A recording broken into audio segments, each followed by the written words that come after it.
নমস্কার। সামনে বিধানসভা নির্বাচন। অনেকেই জানতে চাইছো কিভাবে ভোটার স্লিপ ডাউনলোড করব, আমার পার্ট নম্বর ও সিরিয়াল নম্বর কত, আগের মতোই আছে নাকি বদলে গেছে, নতুন এলাকায় শিফট করলে কি নম্বর পরিবর্তন হয়েছে। আজকের এই ভিডিওতে আমি তোমাদের সব প্রশ্নের উত্তর একসাথে দিয়ে দেবো। তোমরা খুব সহজে নিজের ফোন বা কম্পিউটার ব্যবহার করে ভোটার স্লিপ ডাউনলোড করতে পারবে, নিজের পার্ট নম্বর ও সিরিয়াল নাম্বার জানতে পারবে এবং চেক করতে পারবে কোনো পরিবর্তন হয়েছে কিনা। অনেক সময় ভোটার আগে বুথ পরিবর্তন হয়, পার্ট নম্বর বদলে যায় বা সিরিয়াল নম্বর আগে থেকে আলাদা হয়ে যায়। তাই ভোটের দিন সমস্যায় পড়ার আগে এখনই চেক করে নাও। এই ভিডিওতে আমি পুরো প্রক্রিয়া স্টেপ বাই স্টেপ দেখাবো। কোন ওয়েবসাইটে যাবে, কিভাবে সার্চ করবে, কিভাবে ডাউনলোড করবে, সব কিছুই সহজভাবে আমি বুঝিয়ে দেব।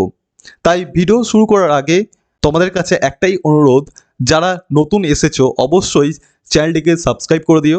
প্রথমে তোমরা ক্রোম ব্রাউজার বা গুগল ব্রাউজার চলে যাবে এবং সার্চ করবে NVSP। তোমরা মোবাইল থেকে এবং পিসি থেকেই এইটা খুব সহজেই করতে পারবে, কোনো প্রবলেম হবে না। তো ওপেন হওয়ার পর এখানে দেখবে ভোটার সার্ভিস বলে এক অপশান আছে, এখানে ক্লিক করে দেবে। ক্লিক করার পর লগ ইন বলে যে সেকশন আছে সেখানে লগ ইন করবে। যদি আইডি তোমার ক্রিয়েট থাকে তবেই তোমরা এখানে তোমাদের রেজিস্টার ফোন নাম্বার এবং ক্যাপচার দিয়ে লগ ইন করতে পারবে। আর যারা নতুন আইডি করতে চাও তাহলে এই সাইন আপ বলে যে অপশান আছে সেখানে তোমাদের ফোন নাম্বার নাম দিয়ে লগ ইন করে দেবে। আমার আইডি লগ ইন হয়ে গেছে। এরপরে তোমরা কোথায় যাবে, তোমরা যাবে এই নিচে একটু স্ক্রল ডাউন করবে। স্ক্রল ডাউন করার পর এখানে দেখবে search your name in voter list যে অপশানটা আছে এখানে ক্লিক করবে। ক্লিক করার পর একটু লোডিং হতে সময় লাগবে।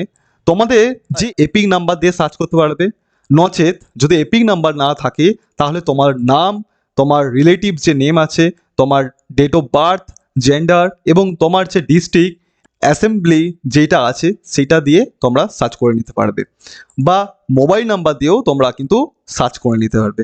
তো আমি এপিক নাম্বার আমার আছে, তো আমি এপিক নাম্বার দিয়ে আমি সার্চ করব। তোমাদের যে এপিক নাম্বার আছে সেই এপিক নাম্বারটা ইওর এপিক নাম্বার বলে যে অপশন আছে সেখানে পোস্ট করে নেবে। এপিক নাম্বারটা পোস্ট করে নেওয়ার পর এখানে স্টেট বলে যে অপশন আছে, তোমাদের যা স্টেট সেই স্টেটটা এখানে চুজ করবে। তো আমি ওয়েস্ট বেঙ্গল চুজ করলাম। এরপর এখানে যে ক্যাপচার কোডটা আছে সেই ক্যাপচার কোডটা এখানে দিয়ে দিবে। দিয়ে দেওয়ার পর এখানে সার্চ বলে যে অপশন আছে সেটা ক্লিক করবে।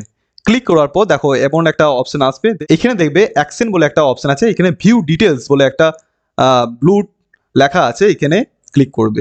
ক্লিক করার পর দেখো তোমার নাম, তোমার রিলেটিভ যে নেম আছে এবং তোমার ভোট কোন স্টেশনে হবে, পুলিং স্টেশনে হবে তার নাম এখানে দেখতে পাবে। এখানে তোমার যে সিরিয়াল নাম্বার সে নাম্বারটা দেখতে পাবে। তোমার যে পার্ট নাম্বার আছে সে পার্ট নাম্বারটাও এখান দিয়ে সার্চ করতে পারবে। দেখো নিচে প্রিন্ট বলে একটা অপশন আছে, যে প্রিন্ট করলে ডাইরেক্ট এটা ডাউনলোড হয়ে যাবে। ডাউনলোড হওয়ার পর তোমরা এটা প্রিন্ট করে নিতে পারবে বা মোবাইলেতেও রাখতে পারবে। এইভাবে তোমরা খুব সহজেই তোমাদের পার্ট নাম্বার এবং ভোটার স্লিপ ডাউনলোড করতে পারবে নিজের ফোন থেকে বা পিসি থেকে। যদি কোনো প্রবলেম হয় ডাউনলোড ক্ষেত্রে আমাকে অবশ্যই কমেন্ট করে জানাবে, আমি তোমাদেরকে গাইড করে দেবো। ভিডিওটা যদি ইনফরমেটিভ মনে হয় তাহলে অবশ্যই লাইক, শেয়ার, সাবস্ক্রাইব করতে ভুলো না, এটা তোমাদের কাছে অনুরোধ রইল। দেখা হচ্ছে একটা নতুন ভিডিওতে। জয় হিন্দ, জয় ভারত।